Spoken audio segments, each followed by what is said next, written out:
अस्सलाम वालेकुम। Second year commerce, हम यहाँ पे बिज़नेस स्टैटिस्टिक्स पढ़ रहे हैं और इसका हम लास्ट चैप्टर देख रहे हैं। लास्ट चैप्टर है चैप्टर नंबर 6, जिसके अंदर हम बात करेंगे प्रोबेबिलिटी थ्योरी के बारे में। प्रोबेबिलिटी आपके लिए एक नई टर्म है जिसके अंदर आप कुछ नई चीज़ें पढ़ेंगे जो कि इससे पहले हमने मैट्रिक तक या फर्स्ट ईयर तक हमने ये सब चीज़ें नहीं देखी थी। ये बिल्कुल एक नई चीज़ आपके सामने आएगी और बहुत इजी है, इतना कुछ मुश्किल नहीं है, सिर्फ नया है इसलिए थोड़ा सा आपको समझने में शुरू में थोड़ी सी मुश्किल पेश आएगी, लेकिन इंशाल्लाह ताला इसको बहुत आसान करके समझाया जाएगा ताकि आपके कॉन्सेप्ट्स बहुत अच्छी तरीके से क्लियर हो जाएं और आपको पढ़ने में मज़ा भी आए। प्रोबेबिलिटी पढ़ने से पहले इसके अंदर हम देखेंगे कुछ इंपॉर्टेंट टूल्स होते हैं या आप बेसिक कॉन्सेप्ट्स कह लें कि प्रोबेबिलिटी को सॉल्व किस तरह से किया जाता है, वहाँ पे हम क्या क्या चीज़ें यूज़ कर रहे होते हैं, क्या टर्म्स यूज़ हो रही होती हैं। इसके अंदर सबसे पहले आप देखेंगे फैक्टोरियल नोटेशन। 2 फैक्टोरियल, ये जो आपको सिंबल नज़र आ रहा है एक्सक्लेमेशन मार्क का, ये 2 फैक्टोरियल कहलाता है। और 2 फैक्टोरियल को अगर एक्सपेंड किया जाए या इसको समझा जाए तो इसका मतलब ये होता है कि 2 factorial is equals to 2 multiply by 1 is equals to 2, यानी कि 2 फैक्टोरियल जो है वो इक्वलेंट होता है 2 के। इसी तरीके से अगर 3 फैक्टोरियल की बात की जाए तो 3 फैक्टोरियल का मतलब होता है 3 multiply by 2 multiply by 1 is equals to 3 into 2 into 1, 6 के इक्वलेंट। फिर अगर 4 फैक्टोरियल की बात करते हैं तो वहाँ पे हम 4 multiply by 3 multiply by 2 multiply by 1 is equals to 24, यानी कि जो कुछ भी आपको नंबर दिया हुआ है उसको आपने वापस पीछे की तरफ जाते जाना है और मल्टीप्लाई करते जाना है। जैसे कि 100 फैक्टोरियल भी अगर आपको दिया जाता है तो 100 multiply by 99 multiply by 98 till 1 आप वहाँ पे उसको मल्टीप्लाई करते हुए ले जाएंगे। तो ये तो एक चीज़ हो गई कि फैक्टोरियल नोटेशन क्या होती है, उसको किस तरीके से सॉल्व किया जाता है। इसके बाद अगर हम कहें n फैक्टोरियल, तो n फैक्टोरियल का मतलब ये होता है कि n और n-1 का होल फैक्टोरियल जो है वो इक्विवेलेंट होता है n फैक्टोरियल के। इसी तरीके से अगर आप कहीं पे देखें 0 फैक्टोरियल, तो 0 फैक्टोरियल हमेशा इक्विवेलेंट होता है 1 फैक्टोरियल के। इसी तरह से अगर 1 फैक्टोरियल की बात की जाए तो 1 फैक्टोरियल भी इक्विवेलेंट होता है 1 के। और ये जो आप सिंबल देख रहे हैं इसको हम कहते हैं फैक्टोरियल। अब यहाँ पे आपकी बुक के अंदर कुछ एग्जांपल्स दी हुई हैं। इसके अंदर मैंने एग्जाम्पल नंबर 6.1 का 4th पार्ट लिया है, 10 factorial upon 3 factorial multiply by 4 factorial multiply by 2 factorial. इसके अंदर देखिए आप इसको सिंपली यहाँ पे देख सकते हैं कि अलग अलग टर्म्स दी हुई हैं। 10 फैक्टोरियल अलग दिया हुआ है, फिर 3 फैक्टोरियल अलग दिया है, वो मल्टीप्लाई हो रहा है 4 फैक्टोरियल के साथ, फिर उसके बाद 2 फैक्टोरियल मल्टीप्लाई हो रहा है। ठीक है, तो इसमें सबसे पहले मैं इन सबको अलहदा मालूम कर लेती हूँ। यानी कि 10 फैक्टोरियल अगर कहते हैं तो हम कहेंगे इसको 10 multiply by 9 multiply by 8 multiply by 7 multiply by 6 multiply by 5 4 3 2 1। इन सबको आप अपने कैलकुलेटर पे मल्टीप्लाई कर लें तो आपके पास आंसर आ जाएगा 3628800। सेम इसी तरीके से अब मैं अगले फैक्टोरियल को सॉल्व कर लेती हूँ। 4 फैक्टोरियल है 10 के बाद, 4 के लिए मैं करूँगी 4 इंटू 3 इंटू 2 इंटू 1, आंसर आ जाएगा 24। इसके बाद फिर हम सॉल्व कर लेते हैं 3 फैक्टोरियल को। 3 फैक्टोरियल को अगर सॉल्व किया जाए तो ये लिख सकते हैं हम इसको 3 मल्टीप्लाई बाय 2 मल्टीप्लाई बाय 1 और इसका आंसर आ जाएगा 6। फिर हमारे पास लास्ट पे दिया हुआ है 2 फैक्टोरियल। 2 फैक्टोरियल को अगर हम एक्सपेंड करेंगे तो ये हो जाएगा 2 मल्टीप्लाई बाय 1 और 2 मल्टीप्लाई बाय 1 बराबर होता है 2 के। तो ये तमाम वैल्यूज़ मैंने जो सवाल दिया हुआ था उसकी मैंने वैल्यूज़ मालूम कर ली हैं। ठीक है, अब मैं सिंपली इसके अंदर रख सकती हूँ सारी वैल्यूज़। 10 की जगह मैंने रख लिया 3628888। 3 फैक्टोरियल की जगह मैंने लिख लिया 6, 4 की जगह रख लिया मैंने 24 और 2 फैक्टोरियल की जगह मैंने रख लिया 2। आप सिंपली इन सबको आपस में आप मल्टीप्लाई कर लें, डिवाइड कर लें, आंसर आ जाएगा 12600। तो ये तो एक कॉन्सेप्ट हो गया। सेकेंड हम बात करेंगे यहाँ पे परमिटेशंस की। परमिटेशंस क्या होती हैं? अगर इसकी डेफिनेशन देखी जाए, a permutation is an ordered arrangement of a group of objects और आइटम्स। यानी कि हम कोई भी ग्रुप ऑफ ऑब्जेक्ट्स ले लें या मुख्तलिफ आइटम्स ले लें, उस ग्रुप को अगर हम एक ख़ास ऑर्डर के अंदर अरेंज करके रखते हैं तो स्टैटिस्टिक्स के अंदर या प्रोबेबिलिटी के अंदर वो चीज़ कहलाती है परमिटेशंस। अगर इसकी एग्जांपल देखी जाए तो यहाँ पे एग्जांपल में कहा जा रहा है if there are 3 letters A B C and we want to arrange them in a row, the 6 possible arrangements of A B C are. अगर हमारे पास 3 लेटर्स दिए हुए हैं A B और C और कहा जा रहा है कि इन सबको एक रो में अरेंज करें, इसमें हमारे पास जितने भी पॉसिबल अरेंजमेंट्स आएंगे, यानी कि A B C को हम कितने मुख्तलिफ तरीक़ों से अरेंज करके लिख सकते हैं, वो तमाम तर चीज़ें क्या होंगी, वो हमारी पॉसिबल अरेंजमेंट्स हैं। ठीक है, अब वो किस तरीके से हो सकता है, यानी कि सिंपली मैं अब ए और बी और सी दिया हुआ है तो मैं इसको सिंपली लिख सकती हूँ ए बी सी, ठीक है। तो एक तो ये पॉसिबल अरेंजमेंट हो गई। दूसरा इसके अंदर अगर मैं चेंज करके लिखना चाहूँ तो वो हो सकता है मेरे पास ए सी बी, ठीक है। ये एक नेक्स्ट सेकेंड पॉसिबल अरेंजमेंट हो गई। फिर इसके बाद अगर मैं इसी ए बी सी 3 लेटर्स को अरेंज कर लूँ बी ए सी की तरह तो ये भी एक पॉसिबल अरेंजमेंट हो गई, सही है। A B C, A C B, B A C. अब मज़ीद हम 6 पॉसिबल अरेंजमेंट बनानी है, मज़ीद 3 बना लेते हैं, यानी कि हो जाएगा बी सी ए। ये भी अभी तक कहीं नहीं आया था, सही है। अब इसके बाद ये 4 हो गई। अब अगली हमारी अरेंजमेंट हो जाएगी सी ए बी, और फिर लास्ट में हम देखेंगे हमारी लास्ट अरेंजमेंट जो हो सकती है सी बी ए। तो ये आप देख रहे हैं ये 6 पॉसिबल अरेंजमेंट्स हैं 3 लेटर्स की। ये तमाम तर हर जो एक अरेंजमेंट जो है वो कहलाती है हमारी परमिटेशंस। तो इस तरह से हम सब कह सकते हैं यहाँ पे कि हमारे इस डाटा के अंदर ABC के अंदर 6 परमिटेशंस मौजूद हैं। इसके बाद फिर नेक्स्ट टॉपिक है हमारा permutation of n different objects taken r at a time. यहाँ पे आपने देखा कि n डिफरेंट ऑब्जेक्ट्स अगर बात की जाए तो 3 ऑब्जेक्ट्स थे यहाँ पे A, B और C, और हम हर परमिटेशन के अंदर हम तीनों ऑब्जेक्ट्स को एक साथ लेके चल रहे थे, ठीक है। तो वो चीज़ हमारी कहलाएगी R, यानी कि हमारा R यहाँ पे क्या था 3 था, और नंबर ऑफ ऑब्जेक्ट्स भी हमारे 3 थे। तो the number of permutation of n different objects taken R eight a time and when repetition is not allowed is given by, यानी कि रिपीट हम नहीं कर सकते, यानी कि ए बी सी नहीं कर सकते या ए नहीं कर सकते। तो इस केस के अंदर हम किस तरीके से मालूम करें, उसके लिए हमें ये फॉर्मूला दे दिया गया है P for permutation, N for number of objects, R for repetition, या फिर इसको हम R एट ए टाइम जो अभी कहा, ठीक है। और इसके बराबर में लिखा हुआ है n फैक्टोरियल, डिवाइड कर देना है इसको हमने n minus r whole factorial, यानी कि जब n माइनस आर आप कर लेंगे उसके बाद जो आंसर आएगा उसका आपने फैक्टोरियल निकाल लेना है। इसी तरीके से अगर n और r सेम हो, जैसे अभी हमने ऊपर देखा अपने ए बी सी में, वहाँ पे देखें n भी 3 थे, A B C, और हम अरेंजमेंट जो कर रहे थे वो भी हम 3 की कर रहे थे, यानी कि R भी हमारा 3 ही था। अगर ऐसा केस होगा तो फॉर्मूला सिंपली हमारे पास जहाँ जहाँ R आ रहा है वहाँ हम n लिख लेंगे, सही है। ये आप देख सकते हैं। और ये चीज़ आपने जहन में रखनी है कि कभी भी 0 फैक्टोरियल होगा तो उसका आंसर हमारा हमेशा बनेगा 1। अब यहाँ पे हम आ जाते हैं अपनी एक्सरसाइज की तरफ। एक्सरसाइज में मैंने लिया है 6.1। इसमें कहा जा रहा है डिटरमिन द फॉलोइंग परमिटेशंस। इसके पार्ट्स हैं, जिसके अंदर मैंने फर्स्ट पार्ट लिया है जिसमें कहा जा रहा है परमिटेशन ऑफ 5 और 2, यानी कि 5 और 2 की आपने एक अरेंजमेंट जो है वो तैयार करके बतानी है कि कितने तरीक़ों से हम इन नंबर्स को अरेंज कर सकते हैं। फॉर्मूला वही है जो भी हमने देखा, n ऊपर आता है, r नीचे आता है, n factorial divided by n minus r whole factorial. अब अगर बात की जाए यहाँ पे n और r की, तो n यहाँ पे हमारे पास इक्विवेलेंट है 5 के, जबकि r हमारे पास यहाँ पे इक्विवेलेंट है 2 के।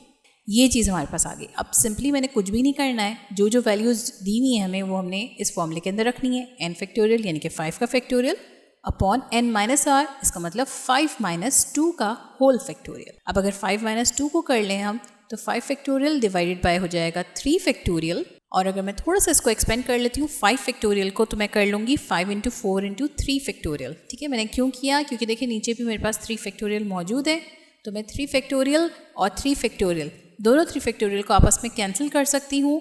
कैंसिल हो गए, आंसर मेरे पास ऊपर आ जाएगा 5 multiply by 4 is equals to 20। इस तरह से हमारे पास ये n यानी कि 5 ऑब्जेक्ट्स की अगर हम 2 एट अ टाइम ले रहे हैं उसकी परमिटेशंस जो हैं वो 20 नंबर्स पे मुश्तमिल होंगी।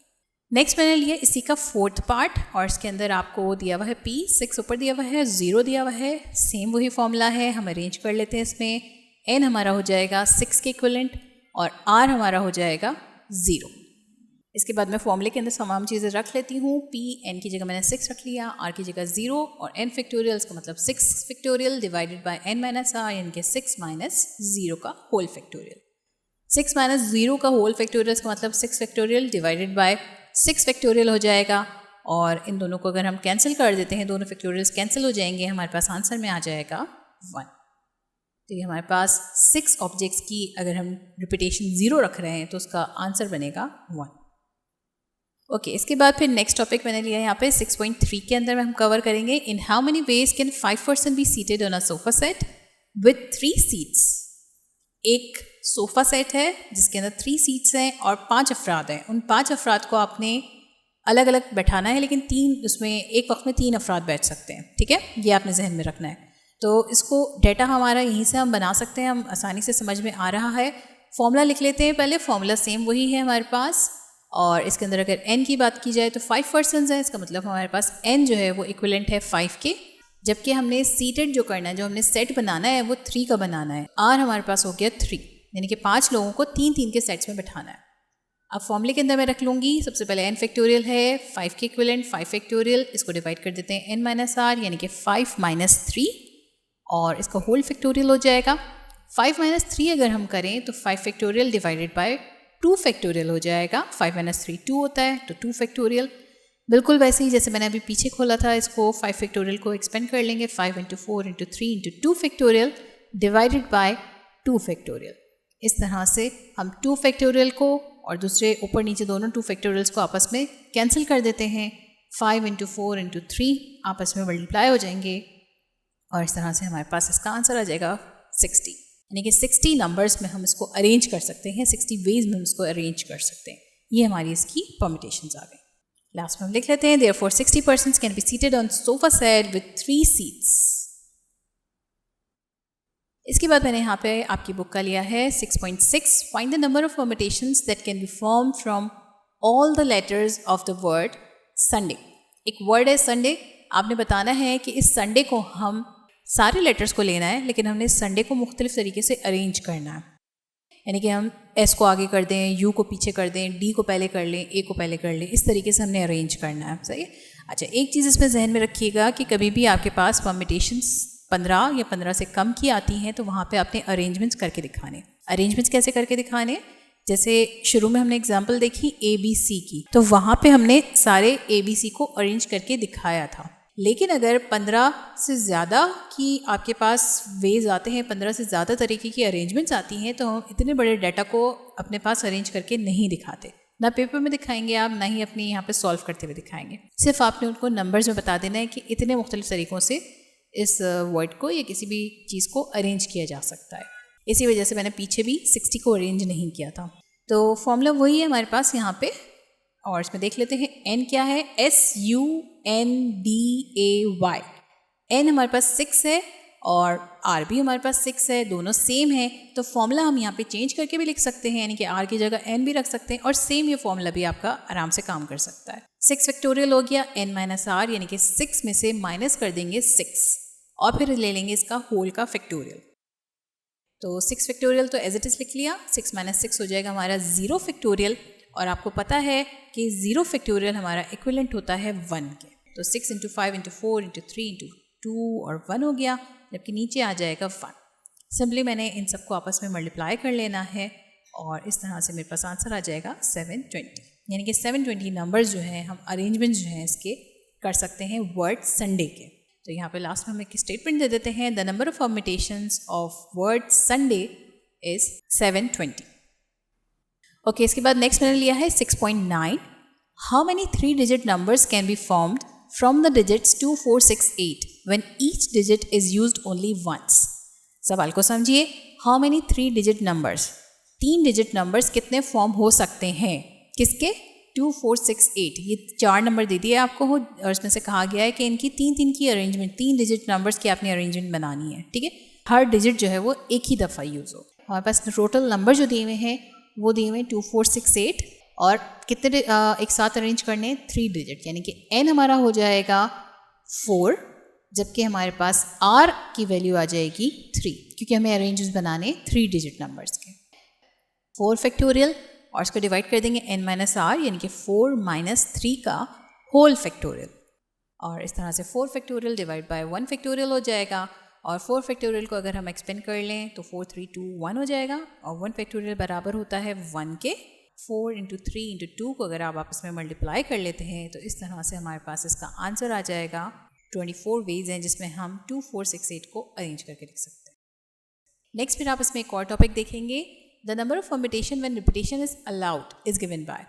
हम अब तक देख रहे थे कि वहाँ पे किसी किस्म की रिपीटेशन नहीं हो रही थी, यानी कि अगर ABC वाली एग्जाम्पल ले लें, ABC था तो वहाँ पे कहीं पे भी हमने AAB नहीं किया या ABB नहीं किया, हम रिपीट नहीं कर रहे थे, वहाँ पे रिपीटेशन अलाउ नहीं थी।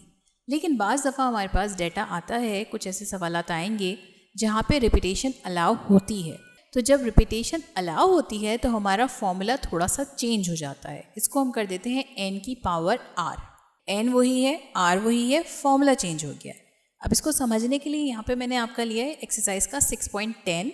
How many 2-digit numbers are possible from the digits 2, 4, 6 if the digits are not repeated या फिर digits are repeated। दोनों केसेस हैं कि डिजिट्स रिपीट हो रहे हैं तो क्या इसमें अरेंजमेंट होगी, और रिपीट नहीं हो रहे तो क्या अरेंजमेंट होगी। तो नॉट रिपीटेड तो वैसे ही है जैसे हमने अब तक पीछे देखा। और यहाँ पे अगर देखा जाए n, तो n हमारे पास 3 डिजिट्स हैं 2, 4, 6, यानी कि n हो गया 3। जबकि अगर हम बात करें r की तो हमें 2 डिजिट एट ए टाइम लेने हैं। r मैंने ले लिया 2। अब इसके बाद मैं इसको फॉर्मूले में रख लेती हूँ। n की जगह आ जाएगा 3 फैक्टोरियल n माइनस r, इसका मतलब 3 माइनस 2 का होल फैक्टोरियल हो जाएगा। और अगर इसको एक्सपेंड कर लेते हैं, इसको माइनस कर लेते हैं, तो 3 फैक्टोरियल डिवाइड बाय 1 फैक्टोरियल हो जाएगा। 3 फैक्टोरियल इक्विवेलेंट होता है 3 मल्टीप्लाई बाय 2 मल्टीप्लाई बाय 1 के। जबकि अगर बात की जाए 1 फैक्टोरियल की तो 1 फैक्टोरियल बराबर होता है 1 के। ठीक है, तो मैंने एज इट इज़ 1 लिख लिया। अब इसके बाद हम इसको मल्टीप्लाई कर लेते हैं। 3 2 6 और 6 1 6, यानी कि इसकी अरेंजमेंट जो है नॉट रिपीटेड के अंदर 6 नंबर्स आ जाएंगे। अब देखिए, मैंने आपसे कहा था कि 15 या 15 से लेस होगा तो हम उसकी अरेंजमेंट्स को यहाँ पे लिख के दिखाएंगे, लेकिन अगर ज़्यादा होता है तो उसकी अरेंजमेंट्स हम यहाँ पे नहीं करते। तो 6 नंबर्स हैं, इसकी अरेंजमेंट्स क्या हो जाएंगी। हमारे डेटा के अंदर दिए हुए थे 3 नंबर्स 2 4 6। इसको अरेंज अगर करें तो पहले 2 डिजिट्स लेने थे एट अ टाइम। मैंने पहले ले लिया 2 और 4, फिर मैंने ले लिया 2 और 6। 2 4 भी हो गया, 2 6 भी हो गया। एक चीज़ ध्यान में रखिएगा कि हमने यहाँ पे वैल्यूज़ को रिपीट नहीं करना है, यानी कि 2 2 नहीं कर सकती मैं। ठीक है, नॉट रिपीटेड लिखा हुआ है। इसके बाद फिर 4 के साथ मैंने अरेंजमेंट बनाई 4 2 और 4 6। तीसरा नंबर था हमारा 6। इसको भी हमने बगैर रिपीट किए पहले 6 2 के साथ इसको अरेंज कर लिया और फिर 6 को 4 के साथ अरेंज कर लिया। अब अगर आप इसको काउंट करें तो 1 2 3 4 5 6 टोटल 6 नंबर्स की अरेंजमेंट्स हो गई हमारे पास। यहाँ तक क्लियर है। अब हम आ जाते हैं इसके सेकंड पार्ट के अंदर। सेकंड पार्ट के अंदर कहा जा रहा है कि वैल्यूज रिपीट हो सकती हैं, रिपीटेड वैल्यूज। फॉर्मूला चेंज हो गया इसका, लेकिन n और r वही रहेगा। n हमारे पास था 3 और r हमारे पास था 2। मैंने वैल्यूज को रखा फॉर्मूले के अंदर n 3 और इसकी पावर हमने दे देनी है 2। ठीक है, 3 की पावर 2 का मतलब होता है 3 मल्टीप्लाई बाय 3 और 3 3 जा होता है इक्विवेलेंट 9 के। यानी कि हमने अरेंजमेंट जो रिपीटेड वैल्यूज की बनानी है वो 9 नंबर्स की। तो 2 4 6 जो है वो किस तरीके से 2 4 2 2 2 6 4 2 4 4 4 6 6 2 6 4 6 6। अब देखें आप रिपीटेड का और नॉन रिपीटेड का अब फ़र्क आपको समझ में आ जाएगा कि किस तरीके से हमारे पास वहाँ पे हम डबल नहीं कर रहे थे 2 को, 2 2 नहीं कर रहे थे, या 4 4 नहीं कर रहे थे और 6 6 नहीं कर रहे थे। लेकिन जब हमसे कहा जाता है कि रिपीटेशन अलाउड हैं, तब हम जाके इस तरह से डेटा को अपने अरेंज कर लें। ओके, इसके बाद फिर हम नेक्स्ट टॉपिक पढ़ेंगे और इसके अंदर कहा जा रहा है permutation of n objects when they are all not different. n objects हैं लेकिन वो आपस में डिफरेंट ना हो। ठीक है, तो उस केस में हम क्या करते हैं। उस केस के लिए एक और आपके पास यहाँ पे फॉर्मूला दे दिया गया है n factorial divide by n1 factorial multiply by n2 factorial multiply by n3 n4 n5। जहाँ तक भी आपका डेटा जा रहा है सारे फैक्टोरियल्स हम यहाँ पे लिख लेंगे। अब ये किस तरह से किन केसेस में मुमकिन होता है कि हमारे पास ऑब्जेक्ट्स जो हैं वो डिफरेंट नहीं होते। इसके लिए मैंने लिया है यहाँ पे 6.11 आपकी बुक का। Find the number of permutations that can be formed from all the letters of the word statistics. ठीक है, एक वर्ड है स्टैटिस्टिक्स, इसकी आपने परम्यूटेशंस तैयार करनी है। अब देखिए आप इसके अंदर हमने कहा कि n ऑब्जेक्ट्स हैं लेकिन वो आपस में डिफरेंट नहीं है। अब देखिए s इसके अंदर कितनी 3 दफ़ा आ रहा है, t इसके अंदर 3 दफ़ा आ रहा है, i इसके अंदर 2 दफ़ा आ रहा है, a और c जो है वो दोनों एक एक दफ़ा आ रहा है। सोल्यूशन की तरफ चलते हैं। इसमें इसको स्टैटिस्टिक्स वर्ड को हमने अरेंज करना है। फॉर्मूला आपके पास दिया हुआ है। इसमें हम सबसे पहले इसके लेटर्स को डिवाइड कर लेंगे, कौन सा कितनी दफ़ा रिपीट हो रहा है। यहाँ मैंने एक डेटा बना लिया है जिसके अंदर मैं कह रही हूँ कि s है, इसमें T है, इसमें फिर A है, इसमें I है और C है।